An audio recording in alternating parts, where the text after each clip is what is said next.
Welcome again guys to my channel. This is Janel Edanyo. At sa video kong ito, ituturo ko po sa inyo kung paano po tayo mag-transfer ng pera from cash wallet to GrabPay wallet.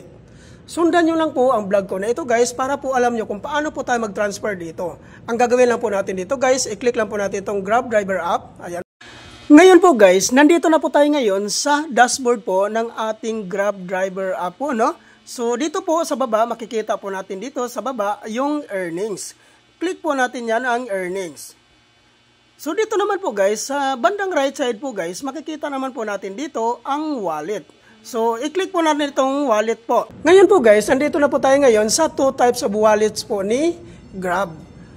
Nandito po yung GrabPay wallet at saka cash wallet.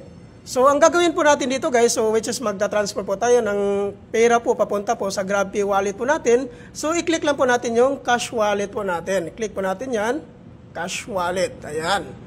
So ngayon po guys, ito po yung pinaka-dashboard po ng cash wallet po natin. No? So nandyan po yung top up, then transfer. So which is magta-transfer nga po tayo. So i-click lang po natin itong transfer po. Nandito po makikita sa bandang right side po, yung transfer. Ayan, click po natin yung transfer.